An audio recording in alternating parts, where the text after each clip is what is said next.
Have you guys ever built out a BMW and noticed the little thing that says drive recorder and wondered if it's any good? In this video, I want to show you guys what it looks like.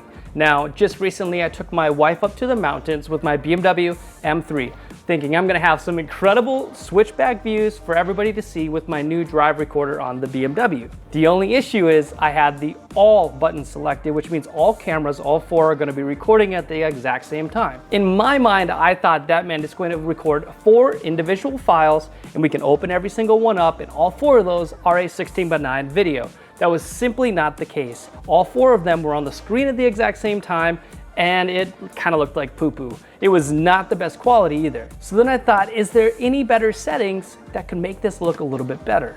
We're gonna go to the drive recorder, open it up. Instead of just pushing start record and getting that 4 square pattern, I'm gonna go to settings. And I was hoping to find a little bit more options in here. As you can see here, it says 20 seconds before trigger and 20 seconds after trigger. And yes, that is the longest I can record. So if you click on it, you can do 5 seconds before you push the button, or 10 seconds. I have it set at 20 seconds, so I can at least have a 40-second clip. If something cool is happening, I want to be able to see it. And then you got the cam selection. I realized it says select the cameras which should be used for the recording. The best recording quality is achieved with just one camera selection. So here we are. I done messed up. So I'm gonna try the front camera, and I went out driving again. I thought maybe with the sun down a little bit and it was more so a gloomy look, a lot of photographers like it, and this would look great. However, I get this, and to be honest, I wish there was a little bit better quality, and the format was all weird. At nighttime, I figured it can't be any good, so let's see what that looks like. Here I am, minding my own business, trying to go to Tin Lizzie's with my wife, and this idiot, which seems like just normal Atlanta fashion, decides to cut me off. Anyways, how good could this be in the rain? Well, this is what you get out of the front camera. This is their best recorded quality, achieved by just one camera selected. If you click cam selection and you choose front and rear, it's almost the same quality, just stacked. So if I was gonna choose one of these settings, I would do the front and rear camera selection. So BMW only lets you film 10 videos at a time. If you film 11 videos, the first video that you filmed is going to be deleted. Keep that in mind. Once you have all 10 that you want, at a maximum of 40 seconds, grab a thumb drive like this. Right here is a USB port.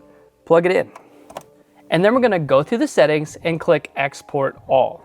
Once all your files are exported, put it into your computer and you'll notice this. It records in an MPEG-2 transport stream file, which is a super uncommon file, but it must run better in this BMW. With the 4 cameras at a time, they have an image size of 1280 by 960 at a frame rate of 15. How odd is that?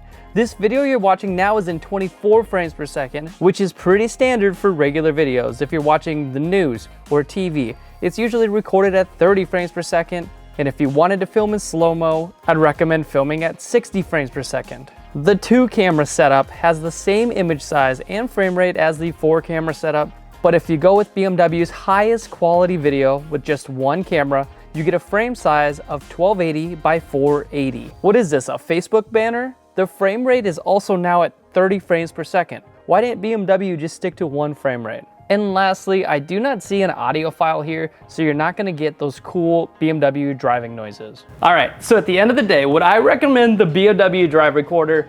Yeah, it's $100, so it's very affordable. It's 4 built-in exterior cameras. I think, in my opinion, that's awesome. So yeah, the quality wasn't there, right? It wasn't as cool and as crisp as we wanted to, and the nighttime footage was in black and white.